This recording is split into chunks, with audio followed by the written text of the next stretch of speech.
Conceive, believe, achieve. This is former UFC middleweight champion of the world, Michael Bisping. Paddy the Baddy here. You're listening to Combat Sports UK. And you're watching Combat Sports UK. Good morning, good afternoon, good evening, fight fans. You're watching Combat Sports UK, and I have the privilege of being with Andy Yates, who is going to be making his pro debut June 3rd at Golden Ticket Fight Promotions 22. Pleasure to speak to you, Andy. Thank you very much for taking the time to have this conversation with me today. No problem, Chris. Thanks for having me on, mate. I really appreciate it. Yeah, no problem. Just straight into it. How's the camp been going? How are you feeling heading into your pro debut? Excited, nervous? What's the general mood around the camp? Really excited, mate. Really excited. As we've mentioned, it's been a long time coming for me. With a couple of setbacks, big injuries. So I'm just really excited, mate, to get back competing and finally make my pro debut. I'm really excited. Looking forward to it.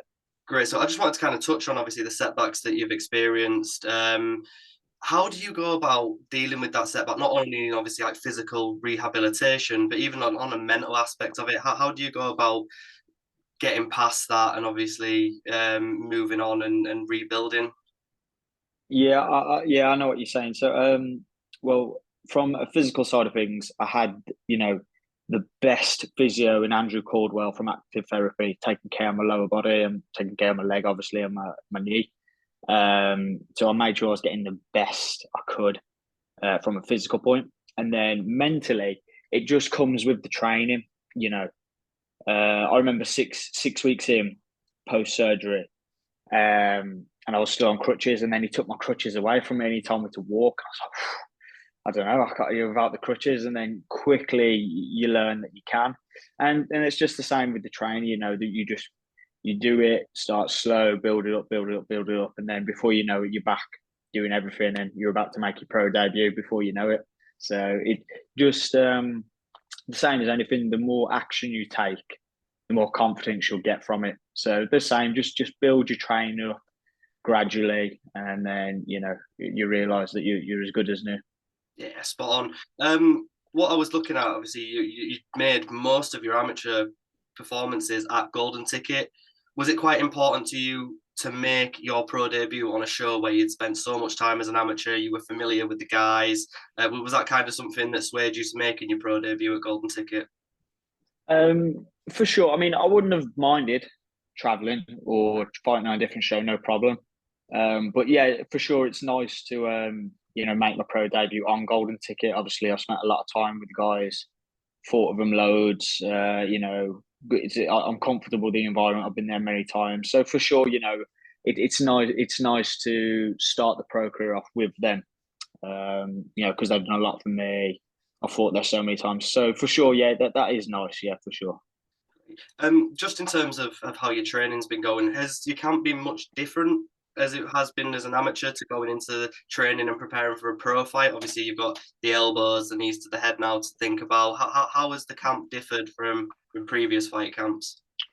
Not really at all, to be honest. Throughout my amateur career, we're constantly in training camps with pro fighters. So, we in terms of like sparring rounds, I've always done the 5 minutes. For sure, obviously now taken into the factor with the elbows, the knees to the head. But in terms of the training schedule and what we're doing, nothing's different. We've always trained like pro athletes, like when I was an amateur, and like the other guys as well. So no big significant changes really. No. Yeah. Just obviously still on the training, you spend a lot of time and you're quite close with Jake Hadley. I've seen it's on your socials, do a lot of work with him. How much does that help you envisage and project where you want to be and where you could be in say a few years, 5 years time? Oh yeah, a lot for sure. Having Jake around is a massive inspiration, massive help. You know what I mean? Phenomenal athlete, phenomenal fighter. As we always knew he was. In the team, and he's always shown that. But now, it's really coming to the forefront of his capabilities, and he's showing what he can do at the highest level. So for sure, having Jake around and seeing what he's doing, putting the performances on that he is, making the money that he is. Now he's getting those bonuses. Of course, it's inspiring. And for sure, man, we're all following him, and we will get there. Yeah, definitely. Does he put you through hell in the gym? Well, no, it's a hard question. That's a weird question. No, not really. I mean, it's hard work if that's what you mean, for sure. But we give him just as hard work because don't get me wrong, Jake's talented, of course he is, but without the training partners, he wouldn't get better himself. At Fearless MMA, flyweights and bantamweights, we've got a solid group of lads. You know what I mean? We're all very high level.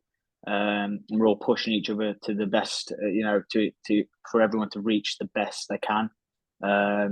So for sure, Jake obviously gives us hard work, but we push him in order for him, to reach the levels he's at as well. Yeah, definitely. Just talking about your opponent now. Do you know much about your opponent? Have you seen much footage? I know he's 3-0. He's quite an experienced guy, and he seems to be quite a grapple heavy, submission heavy guy. But what have you kind of seen of him, and how have you prepared? Have you made any specific preparations for your opponent? Yeah, so obviously we've watched the footage of him. His 3 fights, he gets 3 quick submissions. But your grappling's going to look good when you're fighting less caliber opponents. I am nothing like the opponents he's fought. I'm a very, very good grappler, so I'm not concerned about his jiu-jitsu. Going back to our training partners, look at the training partners we have in our gym. Jake Hadley, Richard Callas, our BJJ coach, Bradley Hill, Joshua Brew. We've got some phenomenal grapplers. So I'm training with these guys every single day. I've also thought, give a quick mention to Luke Penberthy, phenomenal grappler. I take my hat off to him. Nullified his jiu-jitsu. So, no, I'm not worried about his grappling at all. I'm a much, much better grappler. So I'm not worried about that at all. Of course, I'm aware of it. And trust me, yes, for sure, we've been training and preparing for it, but I'm no means worried about it at all. Yeah, great. So I think obviously what you're trying to say is you're going to get in there and you're just going to fight your fight. You're not going to be too concerned and too wary about what he's going to do. You're just going to kind of go in there and do what you do best. Yeah, for sure. I'm looking forward to putting on a top performance. Of course, all fights start on the feet, so I'm looking forward to outstriking him. If the fight, enters the wrestling and the grappling, then of course I'm going to outperform him there as well. I'm just looking forward to putting on a masterclass performance. Yeah, definitely. Like I said, I'm going to be there, so I look forward to seeing that performance. I kind of just want to move away and give people a little bit of an insight to your life, maybe outside of the fight game, outside of training, because I think that's quite important to have that healthy balance. Is there anything in particular that you enjoy doing when you're not fighting, just to kind of take a step back and remove yourself from it? Yeah, for sure. I agree. Balance is important. But at the same time, yeah, I love this lifestyle. I love this game. I live the athlete's lifestyle, the fighter's lifestyle. So even out of training camp, we're still training, 6 days a week regularly. I'm staying on it. But yeah, for sure, for downtime, it is important. Yeah, I like to spend time with my family and my friends. Nothing too crazy. I like to stay locked in. I enjoy the lifestyle. So yeah. Yeah, and obviously with the last couple of years, you've just had those setbacks, the injury setbacks, a bit of inactivity, especially in a competing sense and in a fighting sense. Obviously, should you come out of this bout with no injuries, no issues, are you kind of looking at getting back in there as soon as possible and keeping active for the rest of 2023? Yeah, for sure. All being well, no injuries after this one, for sure. I want to stay active. I've just had a year of sitting on the sidelines, so for sure, I'm looking to stay active and fight as much as possible, for sure, definitely. Great, and it's it's your hometown. I think it's well, not your hometown, but it's your home region where you're going to be fighting. Do you think that's going to Yes. give you some sort of advantage over your opponent? Because I'm sure you're going to have a lot of people there, a lot of people cheering you on. Do you think that's going to maybe spur you on, or could you fight in a room full of empty people and you'd still be the same animal? Yeah, I mean, it might give me an advantage if he lets it get to him. I mean, for sure, it's great fighting in your hometown, but it wouldn't phase me regardless. Like you just said, if we was in an empty room, I'd still be the same. So it may give me an advantage if it gets to him, being away from home. So we'll see. Yeah, great stuff. Just on the fight itself, I know some fighters don't like to do this, some fighters do like to do this. Would you like to give a prediction about how you think the fight's going to go, and if you're going to get a finish, what round? Would you like to put that prediction out there right now? The prediction is domination. Like I said earlier, I'm looking out there to go out there and put on a masterclass performance. I'm going to outstrike him. If it comes to it, I'm going to out wrestle him. I'm going to out grapple him. And from the bell, I am going to be looking for the finish. But yeah, my prediction is domination. I think that's going to be the title. That'll be the title. The prediction is domination. Domination. Yeah, that'll be the prediction there. Finally, just before I go on to a little segment that I wanted to do with you that we spoke about yesterday. Should you get the victory, how are you going to go about celebrating with your team? Have you got any specific plans, or are you probably just going to have a chilled one and just spend it around your friends and your family? Yeah, just probably just I haven't got nothing as such planned, but yeah, just a chilled one. Like you say, with friends and family, and because I'll look to get straight back into training, as touch wood, being healthy, no injuries, and get back into camp and look for the next fight. So yeah, just a chilled one, and then quick turnaround if possible. Yeah, great. So the segment that I wanted to do is a new segment that I wanted to do. I want to call it the Podium, which is where I give a category a couple of days before of top three. It could be knockouts, submissions, anything like that. We go through them, our third to our first, just have a little chat, have a bit of fun, and we have some people shout at us for disagreeing and saying that we know nothing about MMA. So for this one, I've obviously paid homage to your background in Taekwondo. I think fourth dan black belt. Like that's pretty a master of the sport. So what we're going to do is top three spinning kick knockouts in MMA history. So if you want to go first with number three, and then I'll come in with mine. Okay, yeah, it was hard. It was hard because obviously there's so many. And it depends how you're rating them, like on technical ability or just like they look cool, they look good quality knockouts.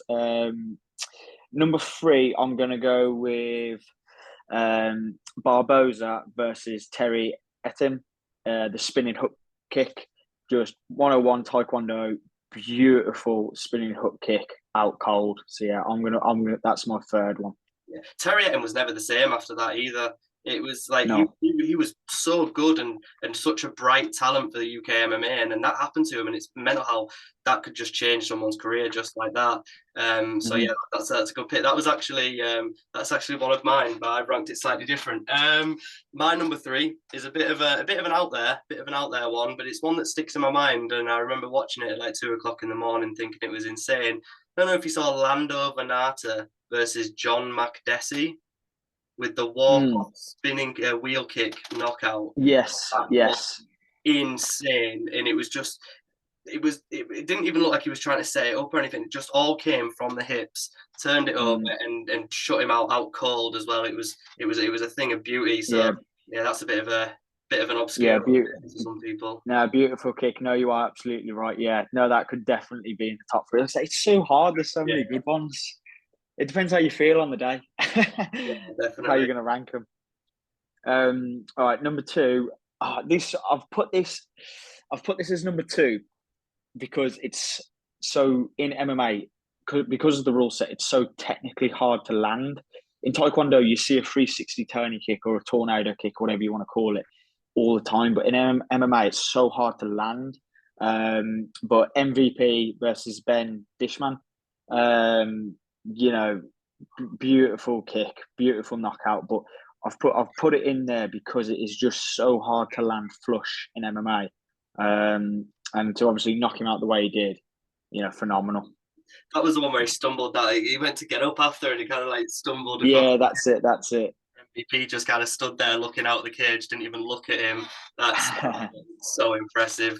So number 2 for mine was going to be Terry the Edson Barboza Terry Etim, but because you've already put that there, what I'm going to do is go for one that I had a little bit of self-deliberation about. Was a guy that fought last night actually and got a good a highlight head kick knockout, was Joaquin Buckley versus Impa Kasanganay, which is obviously, it was all over social media. It was in the middle of lockdown, so everyone saw it. The where he caught the foot and obviously spun and landed the spinning back kick all to the face. That was just incredible. So yeah, I think that was it was more. There was a lot of technique in it, but it was more of a power thing. I think it was more just full on just torque and power. So yeah, that's gonna take my number 2 there. Well, it's funny you say that because that actually takes my number 1. Joaquin Buckley, man, that jump back kick. It was the technical ability for me. Obviously the power, but how he threw, because he just threw a round kick. I think a round kick to the body, and obviously he's caught his foot. And then the instinct to do that jump back kick, and how flush he caught him. Oh, beautiful. So that takes my number 1. Yeah, that said, it was great, and it's always on every single highlight reel. And I think Joaquin, you see it everywhere. He's going to get main event slots now for the rest of his career. I think just because they love to play that reel. It's like the Showtime kick with Anthony Pettis. I think Anthony Pettis would come back as a 60-year-old man, and it'd still be like main event slot, so we can show this on B-roll 20 times before the fight. But number 1, this is a bit of an out there one. Is I can't even remember who his opponent was, but it was Uriah Hall on The Ultimate Fighter season 17, where it was in one of the semi-finals where he just obliterated that guy. I can't remember his name for the life of me, but that was devastating. One of the worst knockouts I've ever seen. And he was even he was knelt next to him saying, "Oh, I'm really sorry.